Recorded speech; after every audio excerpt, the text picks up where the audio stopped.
Hello once again a very good morning all of you. आज हम लोग integration का लेक्चर 1 डिस्कस करेंगे। वेरी इंपॉर्टेंट है आपके लिए। तो इंटीग्रेशन क्या होता है पहले बात करें। It is the anti process of differentiation. कहने का मतलब ठीक डिफरेंशिएशन का उल्टा। ठीक है, तो इसका मतलब यदि आपको डिफरेंशिएशन का फॉर्मूला आता है तो आपको इंटीग्रेशन का भी करीब करीब फॉर्मूला आता है एज ए गिफ्ट के रूप में।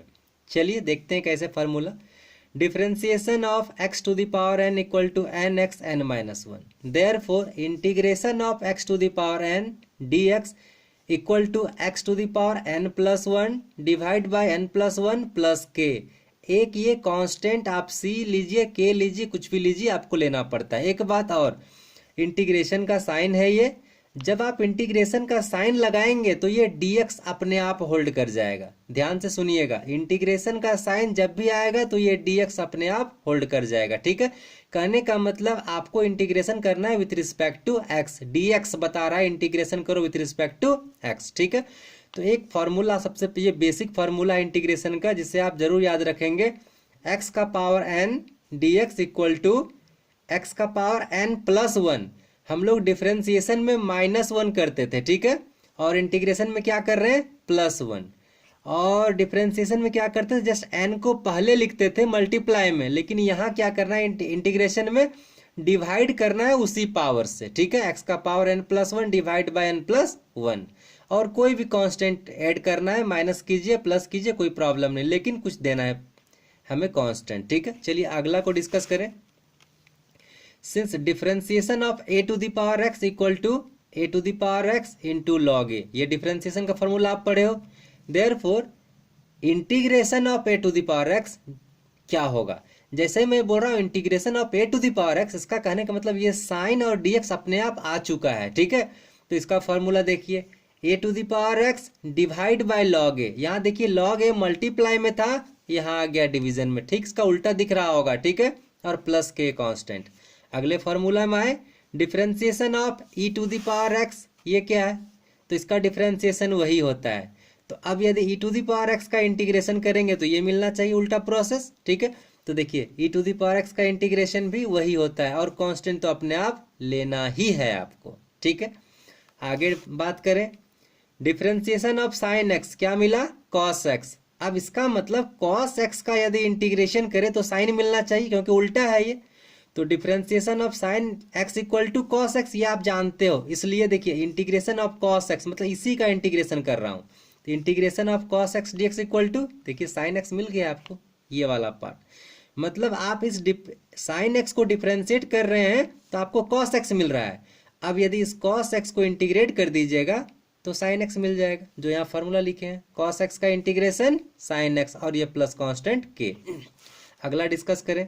आप जानते हो डिफरेंशिएशन ऑफ कॉस x क्या होता है, माइनस साइन x। अब इस माइनस साइन x को यदि हम इंटीग्रेशन कर ले तो कॉस मिलना चाहिए। देखते हैं, integration sin minus sin x into d x equal to cos x plus k.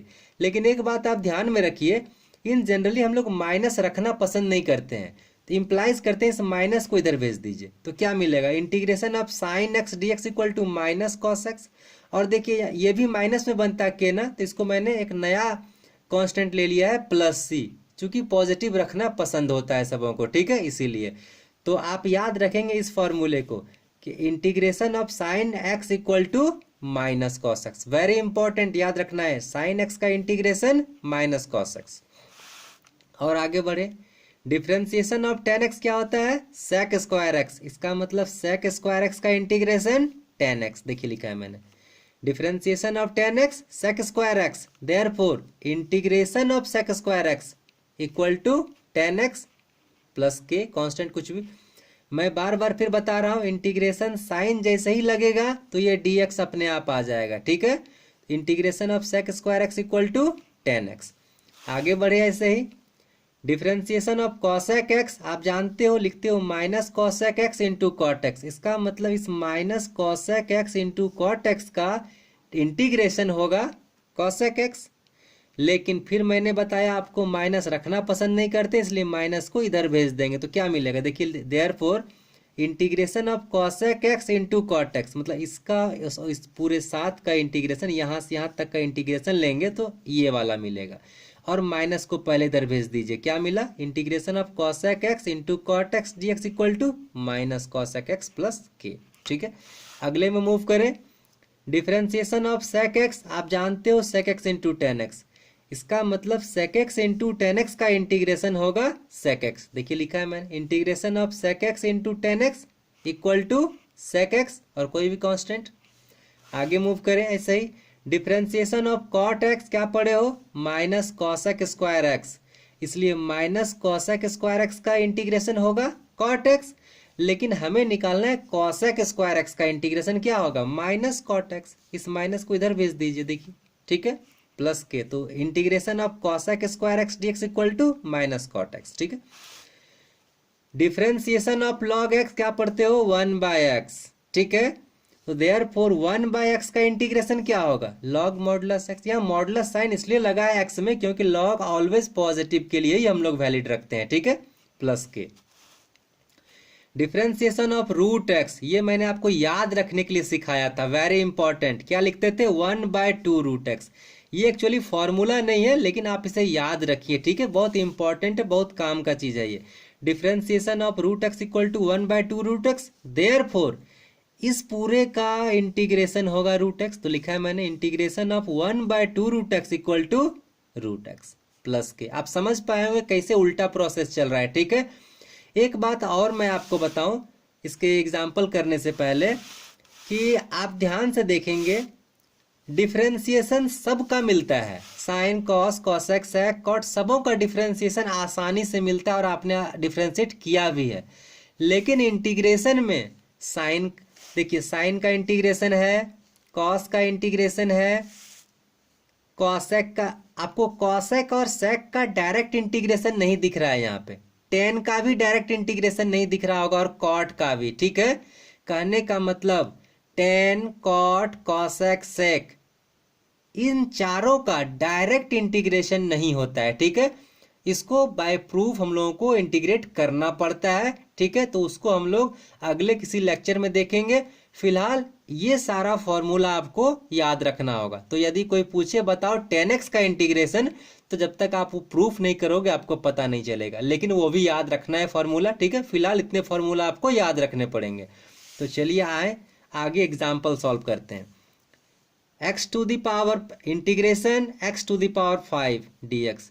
तो देखिए क्या था formula, integration x to the power n का क्या था? x n प्लस 1, एक पावर जोड़ देते हैं और डिवाइड उसी से कर देते हैं। ठीक है, तो चलिए आते हैं, यहाँ पे छोटा सा फॉर्मूला था, पावर जोड़ते हैं, एक पावर में एक जोड़ते हैं और डिवाइड उसी से कर देते हैं। x का पावर 5 है तो क्या करेंगे, 5 में एक जोड़ दिए तो x का पावर 6 हो गया, और यहाँ जो है वही नीचे यहाँ कॉपी पेस्ट, तो x टू द पावर 6/6 और प्लस कांस्टेंट के लिखिए। आप माइनस के भी लिख सकते हैं, कोई प्रॉब्लम नहीं। ठीक है, देखिए फॉर्मूला बगल में इंडिकेट कर दिया था मैंने, x का power n dx equal to x का power n plus 1 divide by n plus 1 plus k. n का वैल्यू 5 था तो प्लस 1 किए तो 6 हो गया। तो बार बार लिखना नहीं है कि आप लिखिए 5 प्लस 1 डिवाइड 5 प्लस 1, इतना नहीं। यदि डायरेक्ट होता है तो डायरेक्ट करना सीखना चाहिए। ठीक है, चलिए अगला question, integration of root x d x. तो चलिए क्या करते हैं, तो देखिए रूट एक्स को लिख सकते हैं x का पावर 1/2। अब आपका फिर इसी फॉर्मूले पे आ गया, पावर है 1/2 तो यूज करें x 1/2 प्लस 1।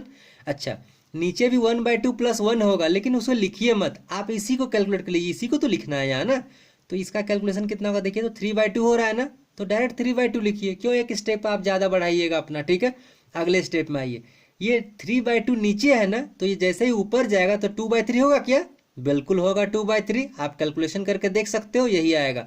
तो डायरेक्ट लिखिए 2/3 इंटू, और आपने नीचे तो कैलकुलेशन कर रखा है 3/2, तो बस पावर x का पावर 3/2 यही यहाँ आ जाएगा, और प्लस के कांस्टेंट आप लिख सकते हो। ठीक है, फिर से आप समझिए मैंने क्या कहा, x का पावर 1/2 था तो 1/2 प्लस 1 बाय फॉर्मूला, और डिवाइड, यहाँ 3/2 कहाँ से लिखा है मैंने इसी जगह कैलकुलेशन कर लिया इससे और लिख दिया यहाँ। ठीक है, अगले स्टेप में जस्ट इसको पलट के लिख दिया यहाँ पे 2/3, और ये वाला तो आपका यही वाला था तो 3/2 हो गया प्लस के कांस्टेंट। आप माइनस के भी लिख सकते हो, कोई प्रॉब्लम नहीं। अगला एक्स का पावर -3/2 dx क्या होगा, चलिए फिर स्टार्ट करें।